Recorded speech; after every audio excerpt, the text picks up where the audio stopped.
Hi friends, ఈ వారం మన కథ అడవి మనిషి నవల్లోని 5వ భాగం. రచయిత్రి గోగ్నేనిమణి, చదువుతున్నవారు రాధికా గోగ్నేని. ఈ అడవి మనిషి నవల ఉషా వెలగపూడి సీతారామయ్య స్మారక నవలల పోటీలో బహుమతి పొందిన నవల. ఈ 5వ భాగంలోకి వెళ్లే ముందు ఇప్పటిదాకా జరిగిన కథ ఏమిటో ఒకసారి చూద్దామా.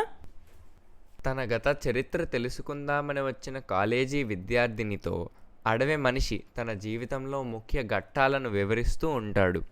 వాళ్ళ అమ్మా నాన్నల ప్రేమ కథను విపులంగా చెబుతాడు. వాళ్ళ అమ్మ ధైర్యం గురించి, వ్యక్తిత్వం గురించి గొప్పగా ప్రశంసిస్తూ చెబుతాడు. ఆ తర్వాత ఏం జరిగిందో 5వ భాగంలో వినండి. విన్నారుగా, ఇక కథలోకి వెళ్దామా. అడవి మనిషి నవల్లోని 5వ భాగం. హై స్కూల్ చదువు పూర్తయ్యాక కాలేజీలో చేరే ప్రయత్నాలు మొదలుపెట్టాను. మంచి మార్కులు వచ్చాయి. అమ్మా నాన్న చాలా సంతోషించారు. నా మార్కుల్ని చూసి మా నాన్న, నా మాట నిలబడతావనే నమ్మకం కుదిరిందిరా అన్నాడు సంబరంగా. అయితే విధి నిర్ణయం మరోలా ఉందని తొందరలోనే తెలిసింది. నాన్న ఒకరోజు విరుచుకు పడిపోయాడు. హాస్పిటల్కి తీసుకెళ్తే పక్షవాతం అన్నారు. ఒక కాలు చెయ్యి పని చేయటం లేదు. మాట మాత్రం కొంచెంగా వస్తోంది. ఏం చేయాలో మాకు తోచలేదు. ఇంట్లో మంచం మీదే ఉంటున్నాడు. ఏదో వైద్యం జరుగుతోంది. ఆ పరిస్థితుల్లో నేను కాలేజీకని వెళ్ళి బయట ఉండటం నాకు ఇష్టం లేకపోయింది. నాన్నమ్మ అమ్మ నా అభిప్రాయానికి అంగీకరించలేదు. మేమిద్దరం మీ నాన్నని ఇంటిని అన్నీ బాగానే చూసుకోగలం, నువ్వు ఉండి చేసేదేం లేదు కానీ చదువు ఆపకో అని గట్టిగా చెప్పేశారు.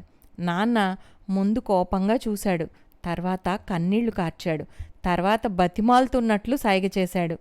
నాకు మాట ఇచ్చావు కదరా బాగా చదువుకుంటానని అంటూ ముద్ద మాటలతో గుర్తు చేశాడు. నాన్న, నీకిచ్చిన మాటను నేను తప్పలేదు. అమ్మకంటే కొన్ని తరగతులు ఎక్కువే చదివానుగా అంటూ చిన్నగా నవ్వాను. భారం అంతా అమ్మ నాన్నమ్మల మీద వదిలేసి చదువుకని పొరుగురు వెళ్ళి ప్రశాంతంగా ఉండలేననిపించింది. అందుకే ఎవరెన్ని విధాలుగా చెప్పినా నేను నా అభిప్రాయాన్ని మార్చుకోలేదు. చివరకు నరసింహమూర్తి గారు కూడా మా ఇంటికి వచ్చి నాకు నచ్చ చెప్పే ప్రయత్నం చేశారు. పాలేర్లు ఉన్నారు, అన్ని పనులు చక్కబెట్టగలరు, ఇంట్లో నాన్నను చూసుకుంటూ అమ్మ నాన్నమ్మ ఇంటి పనులు చేసుకుపోతారు, మరి ఇంకేమిటి నీ అభ్యంతరం అంటూ నన్ను నిలదీశారు. నేను లేకపోయినా పనులన్నీ బాగానే జరిగిపోతాయన్నది నాకు తెలుసు. అయితే అది నాకు సంతృప్తినివ్వదు. పాలేర్లంతా ఇళ్లకు వెళ్ళిపోయాక ఏం అవసరం వస్తుందో, అమ్మ వాళ్ళు ఏం అవస్థలు పడతారో అని నాకు నిద్ర పట్టదు. దగ్గరుంటే నాకు నిశ్చింతగా ఉంటుంది. ఈ మాటల్నే మూర్తిగారికి చెప్పాను. ఆయనకు నా అభిప్రాయం నచ్చిందనుకుంటా. అందుకే నాకు నచ్చ చెప్పే ప్రయత్నం మాని నాన్నకు చెప్పారు. రాఘవ, చదువు అంటే కాలేజీకి వెళ్ళి చదవడమే కాదు. ఆసక్తి ఉంటే ఎలాగైనా చదువుకోగలడు. ఉద్యోగం చేయాలనే ఉద్దేశం లేకపోతే చదువు పేరుతో ఉన్న ఒక్కడు పొరుగుర్లో ఉండవెందుకు? వీడి గురించి నువ్వేం బెంగపడకు. అసలు నేను ఇక్కడికి వచ్చింది మిమ్మల్ని, మీ ఇంటిని నేను కనిపెట్టి చూసే బాధ్యత తీసుకుంటానని, నీ కొడుకుని నిశ్చింతగా చదువుకోమని నచ్చ చెప్పాలనే. కానీ ఇక్కడికి వచ్చాక నా అభిప్రాయం మారింది. వీడి మాటలే నిజమనిపించాయి. ఇక్కడ పనులన్నీ అయ్యాక రోజు వీడిని మా ఇంటికి పంపిస్తే బాగా చదువుకుంటాడు. నాకు తోడుగా ఉండి ఉద్యోగమే కాకపోయినా డబ్బు, పేరు ప్రతిష్టలు అన్నీ సంపాదించగలిగే తెలివితేటలు పొందగలడు. అది చాలదా?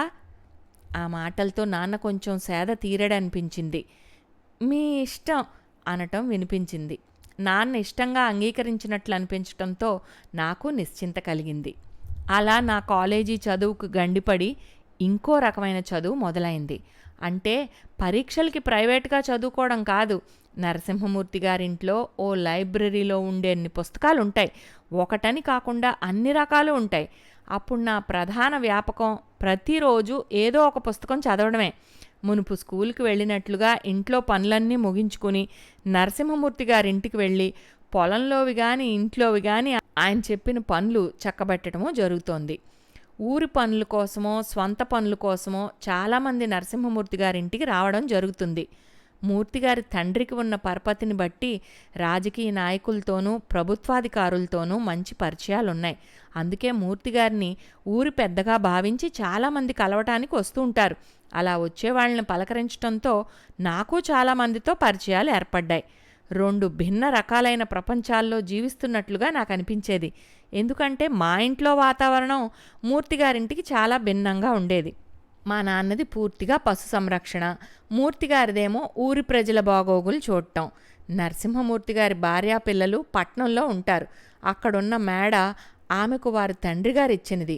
దానిలో ఉంటూ పిల్లల్ని చదివిస్తున్నారు. ఇదే మా అందరి అభిప్రాయం. కానీ ఒకసారి నరసింహమూర్తి గారు మా నాన్నతో అనటం విన్నాను. రాఘవ, భార్యాభర్తలిద్దరిది ఒకటే దారి అయితే చేయి చేయి కలిపి ఒకే దారిలో నడుస్తారు. ఎన్ని ఎత్తుపల్లాలు ఎదురైనా ఒకరికొకరు ఆసరాగా ఉన్నామనే భరోసాతో ఉల్లాసంగా ప్రయాణిస్తారు. లేకపోతే ఏముంది, ఇద్దరివి వేరువేరు దారులు మనసు చంపుకుని ఒకరి దారిలోకి మరొకరు వెళ్ళలేక సతమతమవుతూ భారంగా బ్రతుకీడ్చాల్సి వస్తుంది. నువ్వు అదృష్టవంతుడు సుమా. అప్పుడు నాకు సరిగ్గా అర్థం కాలేదు, కానీ ఆ తర్వాత అర్థమైంది. అవును మరి, మూర్తిగారు ఇక్కడ ఉంటే కుటుంబం వేరే చోట ఉంటుంది. ఇద్దరివి వేరువేరు దారులే కదా. అప్పుడప్పుడు చుట్టం చూపుగా వచ్చి వెళ్తుంటారంతే. ఆ విషయం నాకు ఇంకోసారి రూఢీగా రుజువైంది కూడా. ఒకసారి నేను మూర్తిగారింట్లోనే ఉన్నప్పుడు వారిద్దరి మధ్య జరిగిన వాగ్యుద్ధానికి ప్రత్యక్ష సాక్షిని మరి. స్కూల్ రోజుల్లోని సంగతి. చదువుకోవటానికి వెళ్లేవాడినిగా ఒకరోజు వారింట్లో చేసిన టిఫిను వంట మనిషి మునిరాజు నాకు తెచ్చిచ్చాడు. నేను ఉదయమే ఇంట్లో అన్నం తిని వచ్చే అలవాటు ఉండటంతో వద్దన్నాను. అప్పటికి మూర్తిగారి అమ్మ ఉన్నారు. చిన్నపిల్లాడివి, ఎన్నిసార్లు ఎంత తిన్నా అరిగిపోతుంది, ఎదిగే వయసు, తిను అంటూ ఆవిడ కోప్పడితే మొహమాటంగా కొంచెం తినక తప్పలేదు. ఆ మర్నాడు మూర్తిగారు నాన్న వచ్చినప్పుడు, రాఘవ, నువ్వు స్నేహధర్మంగానే అనుకో, రోజూ ఇస్తున్నా కాదనకుండా పాలు తీసుకుంటున్నావా, కానీ నీ కొడుకు చూడు నీలాగే మమ్మల్ని దూరం పెడుతున్నాడు. మా ఇంట్లో ఏదీ తినకూడదని వాడికి చెప్పావా అనగానే ముందు పూర్తిగా విషయం తెలియక నాన్న బెత్తరపోయాడు. తర్వాత తెలుసుకుని చిరునవ్వుతో అలాంటిదేం లేదని, ఆకలి లేక తినలేకపోవటమే అయ్యుంటుందని అన్నాడు. ఆ తర్వాత నుండి ఇంటి దగ్గర ఏదో తిన్నాననిపించుకుని అక్కడికి వెళ్ళాక టిఫిన్లు ఇష్టంగా తినటానికి అలవాటు పడ్డాను. నరసింహమూర్తి గారి అమ్మగారు కూడా పోయాక ఇక ఆ అలవాటుకు స్వస్తి చెప్పాను. ఎప్పుడైనా కాదనకుండా తినటం జరుగుతుంటుంది. ఆ రోజు అలా తింటుంటే ఊరి నుండి వచ్చారు కాబోలు. అమ్మగారు వచ్చి నా వంక టిఫిన్ వైపు ఒక క్షణం ఆరాగా చూశారు. నాకు కొంచెం ఇబ్బందిగా అనిపించింది. వెంటనే లేచి నిలబడి నమస్కరించాను ప్లేటు పక్కన పెట్టి. ఓ, నువ్వేనా ఆవుల రాఘవ్ కొడుకువి కదూ, నేను ఇంకెవరో అనుకున్నా, చాలా మారిపోయావు, బాగా పొడుగయ్యావు అనేసరికి అక్కడే ఉన్న నరసింహంగారు ఆమెతో, నువ్వు ఈ మధ్య వచ్చి చాలానాళ్ళయిందిగా సుబ్బు, అందుకే గుర్తుపట్టలేకపోయావు అన్నారు. అంతే, ఆమెకు కోపం తారాస్థాయిలో వచ్చేసింది. అసలు పేరు సుబ్బలక్ష్మి అయితే ఆమెకు ఇష్టం లేక శుభగా చిన్నప్పుడే మార్చుకున్నారట. ఆవిడ అమ్మమ్మగారో లేక నాన్నమ్మగారిదో పేరు సుబ్బమ్మ అయితే సుబ్బలక్ష్మిగా నామకరణం జరిగింది. అది నచ్చక కొంచెం వయసు వచ్చాక ఆవిడే శుభగా మార్చుకున్నారట. నరసింహంగారికి దగ్గర బంధువుల అమ్మాయే కాబట్టి ఆ విషయం తెలిసి వాళ్ళిద్దరికీ పెళ్ళయ్యాక తనకు ఆ పేరే ఇష్టం అంటూ సుబ్బు అని పిలుస్తుంటారట. మీకెన్నిసార్లు చెప్పాను నన్ను అలా పిలవద్దని, నాకిష్టం లేదని తెలిసి అలాగే పిలవటం అంటే ఏమిటి అర్థం? ఈ ఊరి పట్ల, ఈ పల్లెటూరు జనం పట్ల ఉన్న ప్రేమలో ఆవగించంతైనా కట్టుకున్న దాని పట్ల లేదనేగా, అవునా? ఈ ఊరంటే నాకిష్టం అన్నది నిజమే, కాదనటం లేదు. అయితే ఆ ఇంకో మాట మాత్రం నిజం కాదని నీకు తెలుసు. అభిమానం ఉంది కాబట్టే ఈ ఊరిని ఏవగించుకుని దూరంగా వెళ్ళినా నిన్ను కాదనలేదు.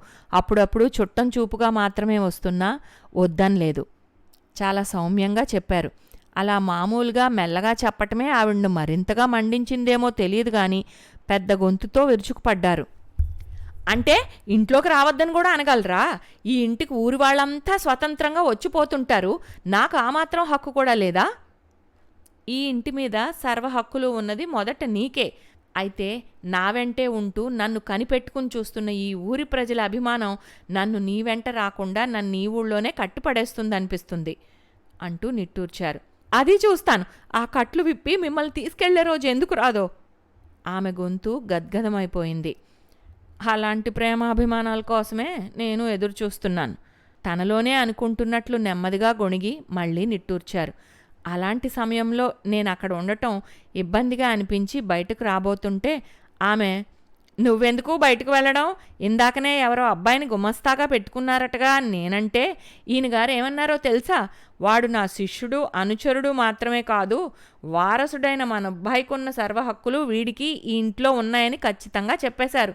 రేపో మాపో నేనే వెళ్తున్నా, నువ్వే ముఖ్యుడివి, ఈ ఇంటి గొడవలన్నీ నీకు తెలియాలిగా అంటూ కళ్ళు తుడుచుకుని అక్కడి నుండి విసవిసా వెళ్ళిపోయారు. నేను నిర్ఘాంతపోతూ స్థాణువులా నిలబడిపోయాను.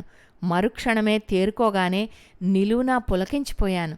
అవును మరి, నరసింహంగారే తన కొడుకులా నన్ను భావిస్తున్నారంటే నాదెంతటి అదృష్టం!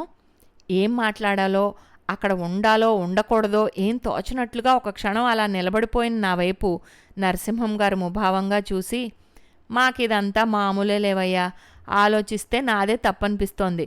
2-3 రోజులు ఉండిపోవడానికి వచ్చిన ఆవిడతో అనవసరంగా ఆవేశంగా మాట్లాడి కోపం తెప్పించాను. ఇక ఈ రోజుకి ఇంటికి బయలుదేరు అన్నారు. నేను వెంటనే ఇంటికి బయలుదేరి వచ్చేశాను. ఆ తర్వాత అమ్మగారు వెళ్లేంతవరకు అక్కడికి వెళ్ళటం అనవసరం అనిపించి వెళ్ళలేదు.